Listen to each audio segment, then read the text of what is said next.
You're listening to episode 114 of Financial Confidence.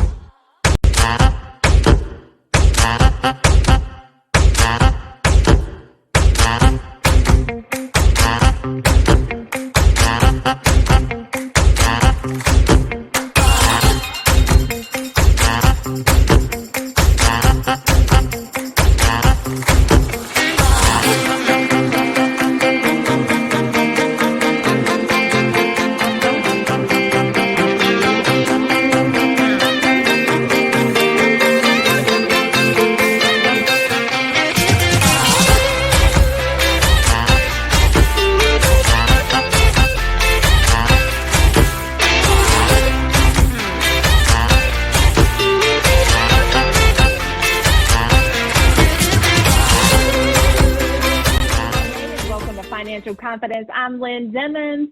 That's Demons, no demons here. And we thank you so much for tuning in for this episode of Financial Confidence, where we're helping you to make your money, keep your money, and grow your money so you can do those things that you're called to do. That's to build generational wealth and leave an inheritance for your children's children.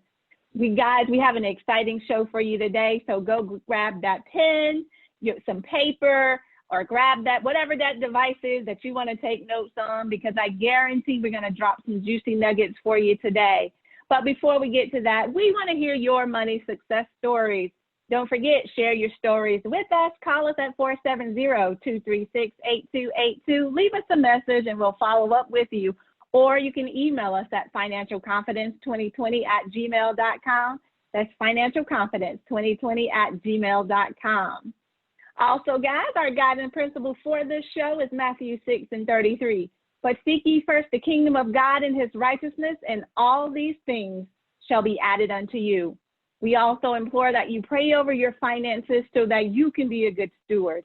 If you will, bow with me. Lord, help us to value the things in this world that's really valuable.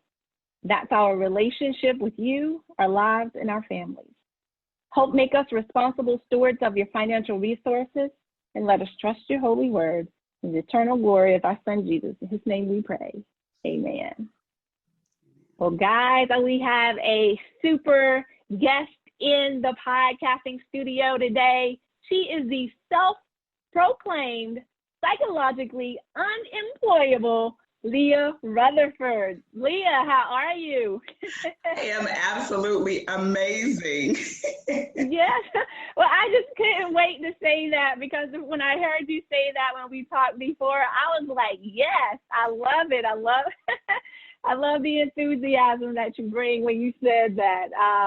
So we are so excited to have a conversation with you today. And will you share with us about yourself, who you are, what you do, and what you bring to this conversation today for Financial Confidence? Absolutely. And thank you so much, Lynn Denman, no demons. I love that. And I'm excited to be here. I fully humble myself to a place where I am in alignment with the universe and the opportunities that are brought to me by being connected with you today. I don't take it lightly, and I know that there's no coincidences, but everything is divinely designed. So I'm ecstatic about this moment. My name is Leah Rutherford. I'm originally from California, have lived in Texas for the past 25 years, where I am a lifetime certified educator that has chosen to take the entrepreneur path to empower other people. With my education background, use my methodologies and pedagogy to train trainers in cross-industrial spaces. So I like to call myself an edupreneur, as that the education in me gives me the opportunity to really connect with people in a unique way. And the platforms for which I am training leaders is through the multi-level marketing world, which I absolutely love. And to layer that with the industries that I have connected with in the multi-level marketing world, those include health and wellness, where I advocate for and endorse a product that has allowed me to lose 50 plus pounds in my 40s, post-baby at 40. And secondly, in the financial services industry, that I like to call that my LIPS services, legacy, investment, portfolio services, where I empower others to utilize their income to set up their legacy. and to prepare their generational wealth through legacy investments. And typically that includes life insurance, annuities, and so forth. And with that gives me the option to utilize the educator in me to build leaders and to train trainers in those cross-industrial spaces. So I'm always excited to talk about those layers are impacting my life, my finances, and my view on generational wealth and legacy building. So thank you for having me. Awesome. God, I'm just so loving it. We got to get back to the lips. But before we do that, I wanted to ask you, so our audience can learn a little bit more about you and can relate to you. What was your relationship like with money when you were growing up? Were there some things that oh no, I'm getting too hot. Okay, are you okay? Okay, hold on, give me a second. Let me stop the recording. Well, Leah, thank you for sharing with us your story, but we want to go back a little bit further and ask you about your relationship with money when you were a kid. Were there some things that your mom or that your grandmother or grandfather, someone along the line shared with you that helped you to, they laid the foundation, if you will, for this mindset that you currently have as an edupreneur? Love that word, by the way. Thank you. I'm going to coin it. It's going to be registered soon. So I need my royalties. How many segments are we? How many times is this okay. going? I can calculate my royalties. Yes. But listen, so in my recollection, I give a lot and pay a lot of homage to my grandmother, who owned actually my grandmother and my grandfather. My grandmother owned a restaurant growing up. And I remember that being a stopping point often when we would be in Pasadena. As a much younger child, she had a restaurant on Colorado Boulevard, which is where the Rose Parade on January 1st takes place annually. And so we would spend time at the restaurant. I remember that as a very young child. And then just knowing, my mother's one of 10. I probably have 35 or 40 cousins in my generation alone. So there was always a bunch of us. And, the eras that you grow up in and the families that you grow up in are your normal, when you are in those places. And so I just remember that being a part of the normal, being at Grandma's restaurant on Colorado, where the Rose Parade takes place, or being at Grandpa's shoe parlor, where he would make shoes from leather and create shoes. He shined shoes there, and it was on one of the prominent streets in Altadena, which is a very historic city in Southern California. And now the real estate there is like so expensive you wouldn't want to invest. But, to remember that growing up, that we would go to Grandpa's shoe shine parlor or to Grandma's restaurant, I didn't connect to that as an entrepreneurial spirit until I became more indulged in my entrepreneur space. And that then allowed me to recall where this drive to just be my own boss came from. And so my parents were corporate workers. They went to a 9-to-5 every day. And so there's the marriage of the work ethic, where you take care of your family and you provide for your family, and we come together and we make this work. I grew up in the same house.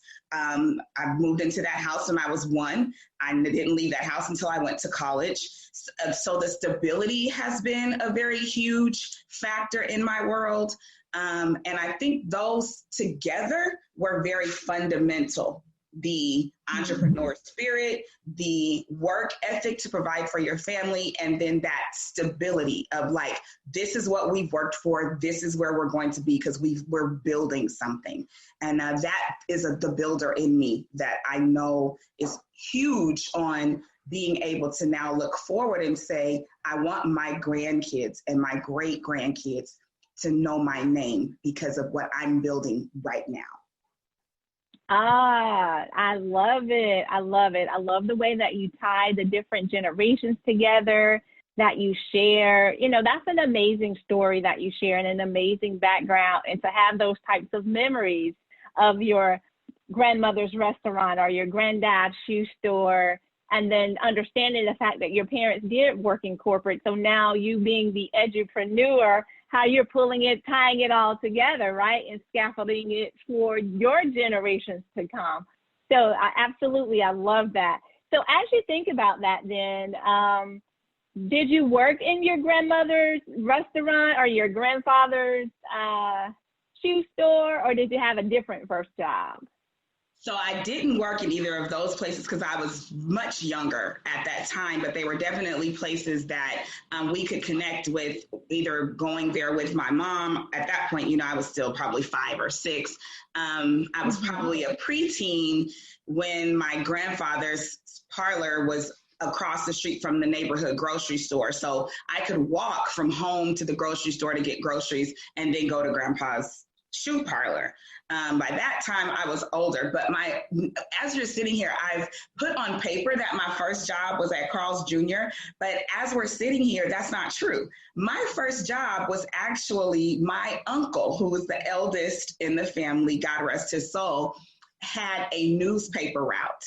And he would pick us up in his big yellow van at 5 and 6 o'clock in the morning, and we had to go and throw newspapers into the neighborhood. I think that was one of our first jobs. But keeping in mind, now if I have to talk about somebody who was psychologically unemployable, that guy right there, period. He wasn't working for nobody. He would employ people, but he was working for no one. And I remember him having the newspaper route. He also would work with my grandfather to shine shoes. He was the sharpest dressed man in all of Southern California. His favorite word was fiend. And baby, when I tell you he walked out of the house every day looking like a centerfold in a magazine, and most of the time he would design his own attire. He was the one who had the old-fashioned presses. So like now we have an iron. He would use the old-fashioned presses to iron his clothing. And just, you know, there's very rich memories of just, he never worked for anybody. And I believe he was the first person I worked with, probably at about 13. Awesome. I love that. Yeah, and I'm sure there are many who are listening who can relate to that paper route. I don't know that they all had the uncle to pick them up in the yellow van, but I do remember a couple of kids in the neighborhood on their bikes, right? With that little bag on the side, throwing the newspapers out. So yeah, definitely. I love that. And thank you for sharing, and, you know, sharing that memory with us. So as we move forward, let's fast forward a little bit. You shared with me the acronym HIRE, and HIRE is around hope, integrity, receivership, and empowerment. So how do you utilize this? You told me it's the philosophy of your work.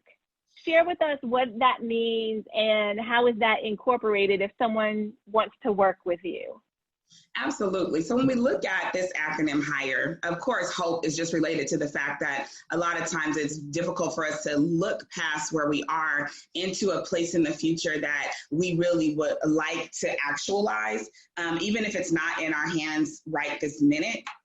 Having the capacity to visualize that is where the hope comes. And for me, one of the biggest pieces of hope is that, you know, I could ask many of the listening audience and viewing audience, do they know their great grandmother's name? Do they know their great grandfather's names? And I would venture to say that many of us don't, because they weren't in the position to leave us a legacy. But the ones whose grandparents, great-grandparents did leave them a legacy, they know that name. They probably have that picture on their mantle in their homes because it impacted their world as they know it right now. And so that place of hope for me is to create a space where my grandchildren and my great-grandchildren, not just for the sake of formality, know my name, but they have a legacy in their hands that I have left to them for the work I'm doing today. that I would hope would open up a world to them that allows them to start at a different playing field than I had to begin on, so that they have opportunities that they don't have to fight for and gravel for from the beginning of life. I want them to be able to start on a playing field that leverages them so that the struggle is not that. It's not because they don't have finances. It's not because they don't have land. It's not because they have poor credit. It's because they've been positioned to now be able to compete in the world and start from a place of building, not only pouring a foundation. I want to have that foundation there for them so they can go ahead and lay, the 3rd floor and the 4th floor because grandma left the 1st floor and the 2nd floor on a concrete slab, that they didn't have to worry about trying to figure out where it was going to come from. So that's the hope piece. And then, of course, the integrity is just functioning from a place where there's no question. It's not something that, I did that was questionable, something that I did that did not provide a concrete opportunity for them. Sometimes we want to give amazing opportunities, but then when we're not operating from a place of full integrity, then it's like quicksand. And so the integrity, making sure that in business and in personal dealings, that it's never a question about how we were able to get from point A to point great. And that is very important to me for my legacy. I'm a single mother. And so the power of being able to live out this model in front of my kids, that is the integrity piece, that they don't have to say, well, at home, mommy was ... And when we got in front of people, mommy was something else. That's the integrity piece, is modeling this empowerment piece for my daughters so that they can also know it's okay to be strong. It's okay to have moments of weakness. And it is always okay and always should be the place where you operate from, and that being the integrity. And then, of course, guys, yes. I don't mean to cut you off, but you said some powerful things right there, guys. I told you, if you did not have your pen and your paper, you were missing out. So make sure you also like and subscribe this show and get it out, because she's dropping some knowledge over here. I love it with the hope piece, building that foundation. And she's having a courageous conversation with us today. And Leah, I appreciate you for having that courageous conversation with us today, because she said she's a single mother. So there are no excuses, right? Oftentimes we make the excuse of why we're not doing a certain thing. But she said that even as a single mother, she is laying the groundwork for her children. She is modeling, right, this for her children to build that integrity piece too. I love it. She's given us hope. She's given us integrity. All right, Miss Leah, go ahead and finish up higher for us. I just thought that was too powerful to just let it go. Yes, thank you. And so the receivership piece, I'm going to come back to that, because I would admit that is probably the hardest piece of this for me. And so I'll go back to that. And then the empowerment piece is being able to transparently walk out your journey. So when we often connect with people that have been successful, we see their success. And we are gloating in and glorying with them in the outcome, not knowing what has gone, what their story is behind the glory. And so one of the places that I can use a very concrete example is that I've been on a journey with my health and wellness intrapersonally to get my health in order. Health is your greatest wealth. I could have this conversation all day long and not be healthy, and trying to build a legacy for my children would not be happening, just simply because you cannot function in an unhealthy space, in an unhealthy mind, body, or soul. And so being able to walk through a journey that has allowed me to lose 50 pounds in the past 5 months, and I do it on Facebook Live. I am riding my bike or walking or taking my products, or taking pictures of the foods that I'm preparing, or talking about the day that I fed my fat girl and just didn't get through the day because I needed some Frenchie's fried chicken and some fries. But really, seriously, the whole trial to triumph process. And so for me, the empowerment in that is the transparency and saying, look, yes, this is where I was, this is where I am, and I am I'm committed to transparently walking out that journey with those that are willing to follow the journey and see it to the end. And from there, so many people have been empowered and inspired, because if you get to see me go from 287 pounds to 237 pounds live, you know, you can see me talk about the power of being able to build a legacy from my dining room in the midst of a pandemic as a single mom and a daughter that is the primary care provider for an older mom. She's very vibrant and take care of herself, but when it comes down to it, I'm the one she depends on to be okay. You know, and so the empowerment piece there is my ability to transparently share my journey. And I know that alone empowers people. So I mentioned that receivership was difficult for me because that's the side of it that requires me to be open when someone comes and says, I have a blessing for you. Because the giver in me, the educator in me, the empowerer in me feels like that's always my job, right? Is to be pouring. But the leadership part of that is huge for the entire cycle of the universe to come back around the way that it's intended for the ecosystem of the universe. And that's because there are people like yourself, Lynn, that have to be in the position to give to me so that you can be the pourer and you can be the empowerer and you can be the giver, so that the cycle of the universe and its ecosystem can flow back to you properly. And so being open to receive and accept blessings is something I've had to work on. And it was in my face one day when someone wanted to pay for my meal and I was like, oh no, I got it. She just looked at me, she said, you need to work on your receivership. Awesome.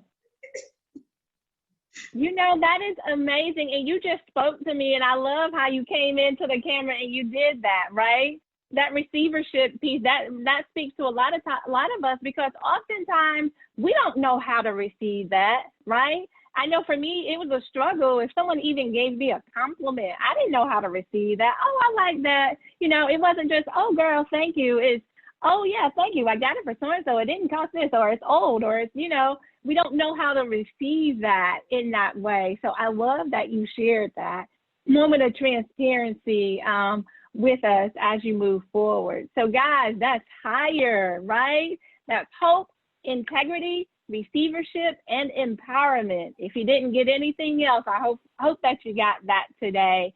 But Leah, one of the things I wanted to go back to, you said your health is your wealth, and that is absolutely true. We talk about that often here.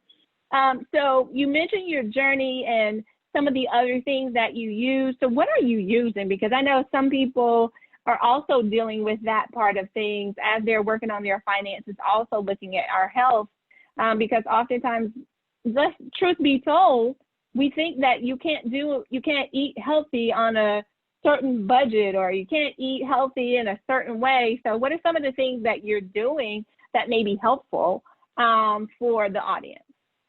That's an excellent question, and thank you for asking. And so there's two sides of that question, okay, because I have preferred to add supplements to my nutritional journey just because that was my preference. I do understand that there are other people that take the path that doesn't include supplements. For me, having a baby at 40 further increased my body's desire to stop functioning well, right? Metabolism slowed down. Hormones went crazy. You add post-baby fat to that and a couple of emotional life changes, and you have a recipe for disaster. By 45, I stand 5'1". I was 287 pounds. And I was working on eating right. I was trying to exercise, but I was just simply depleted and exhausted. And so in my moments where I would do boot camps for 2 months, I would lose maybe 2 pounds, 5 pounds, 10 pounds, and then I'd gain 20. And so I chose to add products that I found about 10 months ago now, back in October of 2019 from a company called Tava. And I want to show you the product that began the change. It's a detox tea. And let me tell you why this is so important. Many of us are carrying around waste that is the size of a newborn baby up to the size of a toddler. Many of us in our colon have waste that is between 5 and 25 pounds. And that is additional weight that we're carrying around in our colon. It is causing us to have fatigue. It's causing us to have inflammation. It's causing our bodies to not be able to absorb nutrients properly. And so what we receive in our psyche is that we're hungry. But what it really is that our body is starving from a nutritional standpoint. And so when we think, I want a burger and fries, our body is saying we need some nutrients and vitamins. And when you have not detoxed, your body can't absorb anything from anywhere, not from whatever's left over from that burger that could possibly give you some protein or some amino or some, vitamins maybe. But if you're even taking vitamins, your body can't receive from those vitamins what is needed to build your nutritional value. And then if you are eating vegetables, again, the absorption doesn't happen when your colon is not clean. And so your colon is to your body what the equator is to the earth. It is the center of your body's functioning. And when the colon is not clean, none of the other systems in your body can properly function in a true balance. Detoxing changed the game for me. And that is why I'm an advocate for this as a supplement, because in the first 4 days that I used this product, I lost 7 pounds. Then I began to add more nutrition to my body by using a liquid vitamin. The fact that it's liquid, I was able to get maximum bioabsorption, and that gave my body, started feeding my body the nutrients and the minerals that I needed, that I could now actually absorb because my colon had been flushed clean. And then on top of that, as I mentioned, metabolism, 30s, 40s, 50s and up, metabolism is slowing down at a rapid pace.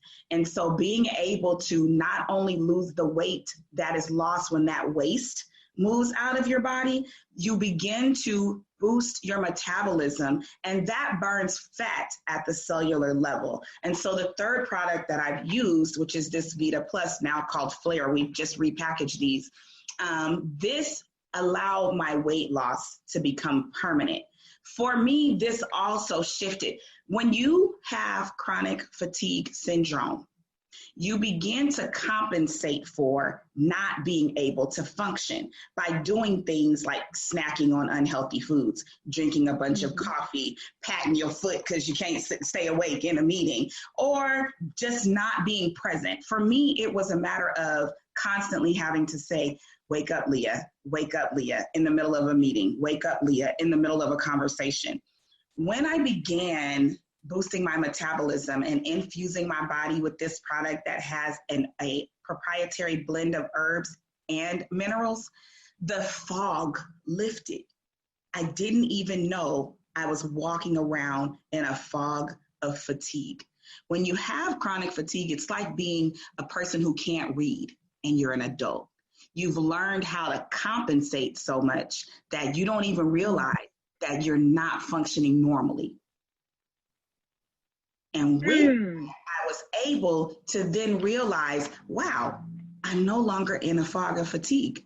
That then led to a lifestyle that allowed me to now bike and inspire people to buy bikes during this COVID, to walk daily. I'm now biking up to 10 miles. I'm 50 pounds lighter. The fatigue is gone. The weight is moving, and the whole process of living a healthier life has come in front of me in a way that I just kind of had given up, honestly. At 40 with an infant and a 7-year-old, and you're constantly tired. And at that time also, my mother's health was very bad in my baby girl's toddler life. I just was like, okay, Lord, I'm not quite sure what this means for my world, but I just remember not wanting to be heavy for the rest of my life, but kind of conceding to the possibility that I would be. And adding these supplements to my life was a game changer. And it's interesting that you mentioned that fog of fatigue. And in many ways, people go through a fog of financial fatigue, just like they do that fog of fatigue in their health. They go around and they start doing things with their finances, right? That they don't even recognize the fact that they're in a fog. They don't recognize the fact that this is not the norm for me to live in this debt this way or in this situation this way.